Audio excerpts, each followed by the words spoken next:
साथ न्यूज पर यूज में शामिल हो रही है पिछले हफ्ते की सबसे चर्चित कंपनी आईआरसीटीसी। जी हाँ, लेकिन आज हम जिस मुद्दे पर बात करने जा रहे हैं वो है कंपनी के नतीजे, जिसकी वजह से चर्चा में थी वो बात आई और गई हो गई। आइए आईआरसीटीसी के नतीजे एक बार आपके सामने रख दूं, फिर हम टॉप मैनेजमेंट से बात करेंगे। आय 405 करोड़ रुपए आई है, 4.5 गुना यानी कि 450% की बढ़त आय में दिखी है।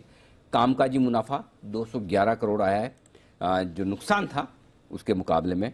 मार्जिन्स 52% के आसपास आए हैं, क्योंकि पिछले साल तो नुकसान था, पिछले साल एक्चुअली सब बंद ही था ना, तो इस वजह से आपको रिजल्ट्स बहुत ही दमदार दिख रहे हैं। मुनाफा 5 गुना बढ़ता हुआ दिखा है, 160 करोड़ के आसपास 32 करोड़ से बढ़कर।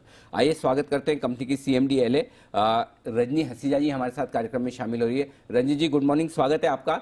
सबसे पहले तो बहुत बहुत धन्यवाद। Good morning sir. जी गुड मॉर्निंग सर।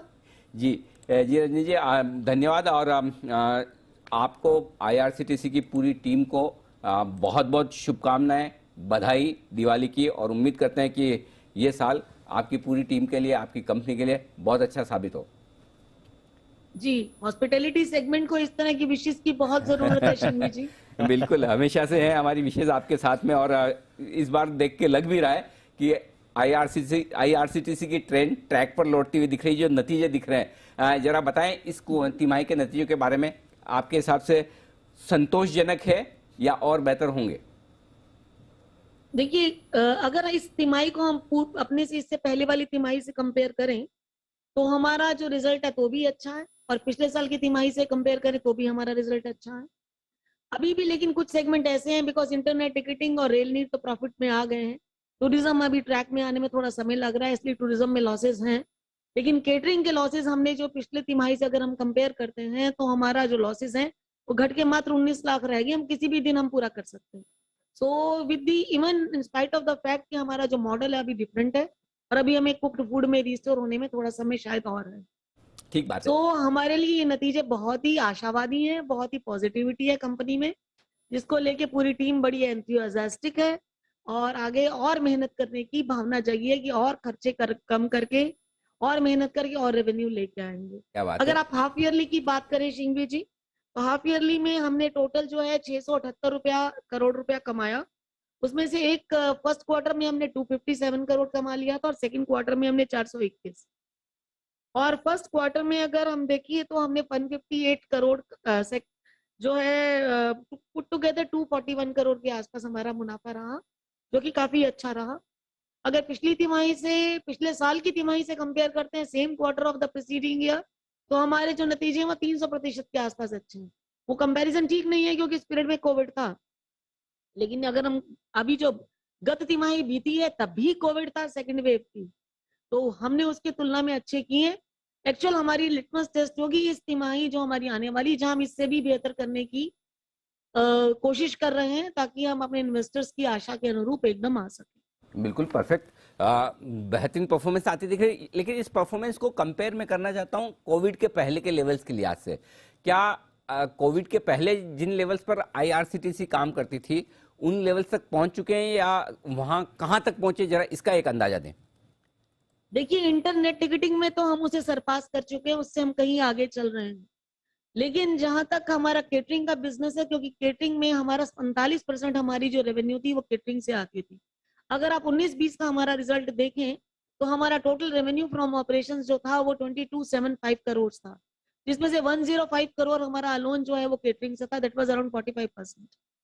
अब वो उतना अभी नहीं है, बिकॉज वो उसमें से हमारा जो मूल बिजनेस होता था वो मोबाइल केटरिंग से होता था, और मोबाइल केटरिंग में हमारी लाइसेंस भी, हमारा जो कमीशन बेस्ड मॉडल था उससे आया करती थी। और अभी क्योंकि हम रेडी टू ईट सर्व कर रहे हैं, तो रेडी टू ईट में हमारी जो रेवेन्यू है वो 1/3 हो जाती है अगर हम कुक्ड फूड से उसकी तुलना करें। तो वो जब तक रिस्टोर नहीं होगा, जब तक हमारा केटरिंग का पूरा बिजनेस पूरे तरीके से रिस्टोर नहीं हो जाता, although we have cross the barrier कि हम लॉसेस से निकल आए हैं, और हम जल्दी ही थोड़ा सा एटलीस्ट ब्रेक इवन तक हम पहुंच गए कि कंपनी को अपनी किटी से नहीं देना पड़ेगा। टूरिज्म अप्रैल मई जून बहुत ही खराब रहे हमारे लिए, और अगर इसको हम प्री कोविड या उससे पहले से कंपेयर करें तो हम बहुत पीछे हैं, क्योंकि that is a time for us to earn. Normally अप्रैल मई जून हमारे लिए समय होता है कमाने का, और हम लगातार उसके बाद हमारा जब विंटर स्टार्ट होती है तो हमने एक्चुअली टूरिज्म सितंबर से शुरू किया है, हमारी पहली ट्रेन सितंबर में गई थी, जो मास टूरिज्म। उससे पहले हम छोटा मोटा टूरिज्म के लैंड बेस्ड टूर्स वगैरह कर रहे थे, जो इमीडिएट आफ्टर कोविड बहुत ही कम था। अभी हमारा मास टूरिज्म टेक ऑफ कर गया है और हमारी सारी ट्रेन जो हैं वो चल रही हैं। हमारी भारत दर्शन भी चल रही है, हमारी डीलक्स ट्रेन भी चल रही है, और हमारा दिसंबर में हमें लग्जरी ट्रेन का भी एक चार्टर, 2-3 चार्टर सर्विसेज है जो डोमेस्टिक सेगमेंट में हम चलाने जा रहे हैं। तो टूरिज्म समय लेगा, लेकिन चीजें बहुत इंप्रूव कर रही हैं। वैक्सीनेशन की इनपुट से बहुत अच्छी एक पॉजिटिविटी की फीलिंग है, टीम में भी फीलिंग है, और हमारे जो गेस्ट हैं उनके अंदर भी फीलिंग है। तो अभी हम एक और आपके माध्यम से बताना चाहेंगे कि 7 नवंबर को एक हमारी जो रामायण यात्रा चल रही है, और उसके बाद हम जो नॉर्थ ईस्ट फ्रंटियर के लिए एक ट्रेन लेके जा रहे हैं, दोनों एकदम जैम पैक्ड हैं, फुल हैं। इतनी फुल है कि हमें दूसरी ट्रेन भी उनको उसको लेके लॉन्च करनी पड़ी है, और हमने वो लॉन्च कर दी है। सो आप कह सकते हैं कि थोड़ा समय लगेगा इन 2 सेगमेंट में, बाकी सेगमेंट में हम धीरे धीरे कवर इसकी अप जगह कर मैं रहे हैं। आपको बीच में रोक रहा हूँ, ये आइडिया कहाँ से आते हैं, ये इंटरेस्टिंग ये वाली यात्रा शुरू की जाए, ये वाले पैकेज। हर बार मैं आपसे इंटरव्यू करता हूँ तो कुछ ना कुछ आप नए बिजनेसेस के बारे में, नए आइडियाज़ के बारे में बात करते हो। जरा बताइए, इन 3 महीनों में लंबे समय बाद आपसे मुलाकात हो रही, तो क्या कुछ नया और क्या है IRCTC ने, और साथ ही आइडियाज़ जो आते हैं उसके पीछे मतलब ओरिजिनेशन कहाँ से है? ओरिजिनेशन है हमारी टीम, जो कि हॉस्पिटैलिटी सेगमेंट से ही आई हुई है, और हम लोग सोचते रहते हैं। जैसे चारधाम यात्रा आप लीजिए, हमारी चारधाम यात्रा एकदम फुल गई थी, अगर उसमें वेटिंग चल रही थी। चारधाम में क्या था कि जब हमने पहले चारधाम चलाई तो वो भी फुल गई, हम पूरे गेस्ट को डीलक्स में लेके गए। हमने that was our novel experiment कि हम 17 दिन की यात्रा करा पाएंगे कि नहीं करा पाएंगे, और हम सक्सेसफुल हुए। पर थोड़े से अनफॉर्चुनेट थे कि बद्रीनाथ जी बंद हो गए थे, तो लेकिन हमने फिर उनको एक ऑल्टरनेटिव दिया, और किसी गेस्ट ने हमारा कैंसिल नहीं किया, और सब लोगों ने वो हमारा ऑल्टरनेटिव, उन्हें अयोध्या ले गए, बनारस ले गए, उन सब ने हमारा ये सजेशन जो है एक्सेप्ट किया। चारधाम जो हमारी यात्रा है, बड़ा यूनिक USP काइंड ऑफ हमारा प्रोडक्ट है, जिसमें कि हमने आप कह सकते हैं कि 17 दिन में हम चारों धाम, बद्रीनाथ, आप जो है उसके बाद हमारा रामेश्वरम, पुरी एंड द्वारका, चारों धाम को हम ट्रेन से लिंक करते हैं, और बीच में जो जो ज्योतिर्लिंग और जो जो इम्पोर्टेंट डेस्टिनेशन रिलीजियस थीम में उनके दर्शन कराते हैं।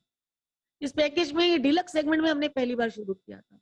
श्री रामायण यात्रा हम बजट सेगमेंट में बराबर चलाते रहे हैं, और हमने अभी तक 8 या 9 यात्रा प्री कोविड पीरियड में चलाई थी, और बहुत ही उसका अच्छा रिस्पॉन्स था। लेकिन उसमें कुछ ऐसे लोग जो थे जो कि थोड़े हायर सेगमेंट में ट्रेवल करना चाहते हैं। चिंगी जी, ये आप अप्रिशिएट करेंगे कि ट्रैवल की एक अपनी निश होती है। कुछ आदमी अफोर्ड कर सकते हैं वो बजट में चलना, जो नहीं अफोर्ड कर सकते हैं वो बजट में चलते हैं। कुछ आदमी जो अफोर्ड कर सकते हैं वो थोड़ी सी लग्जरी बेनिफिट ज्यादा चाहते हैं, तो उनके लिए हमने एक डिलक्स सेगमेंट तैयार किया, और उन लोगों के लिए हमने श्री रामायण यात्रा, ये भी श्री राम के जन्म स्थल दिल्ली सफदरजंग से स्टार्ट होगी, और अयोध्या, श्रृंगवेरपुर और अंजनी पर्वत होते हुए रामेश्वरम तक जाएगी। इसमें एक सेगमेंट और है जो अभी हम नहीं कर पाए, क्योंकि श्रीलंका में टूरिज्म अभी नहीं खुला, जैसे वो खुलेगा तो उसको भी जोड़ेंगे। तो ये यात्रा कुछ लोग होंगे जो श्रीलंका जाना चाहेंगे तो उनको भी ले जाएंगे। इस तरीके करने से हम पूरा जो है राम पथ का पूरा सर्किट पूरा करते हैं, और ये मिनिस्ट्री ऑफ टूरिज्म की रिलीजियस टीम है। मैम एक मिनट ये बताइए, श्रीलंका ट्रेन कैसे जाएगी? जी सर, श्रीलंका तक हम रामेश्वर, अच्छा, बताते हैं सर, श्रीलंका ट्रेन नहीं जाएगी सर। श्रीलंका में सब लोग जो है, जो 150 आदमी हैं हमारे, वो वहां पर उनसे ऑप्शन लिया जाएगा कि whether they want to travel to Rameswaram, तो वहां से उन्हें एयर से या मदुरई एयरपोर्ट या उससे हम एयर ब्रिजिंग करते हैं। नाइस, गजब, क्या प्लान से मतलब तगड़े। मैं ऐसा लगता है आपसे बात करते हैं, जब आपके प्लान सुनते हैं ऐसा लगता है मत बात किए जाए। जबरदस्त इंटरेस्टिंग बातें आप बताती हैं सारी योजनाओं के बारे में। किसी और दिन फिर से आपसे मुलाकात करेंगे। बहुत बहुत शुक्रिया आपका हमारे लिए वक्त निकालने के लिए, और एक बार फिर से आपको दिवाली की बहुत बहुत शुभकामनाएं। जी, आपके माध्यम से पूरे जी परिवार को, हमारे सारे इन्वेस्टर्स को भी दिवाली की ढेर सारी शुभकामनाएं। धन्यवाद। धन्यवाद मैम।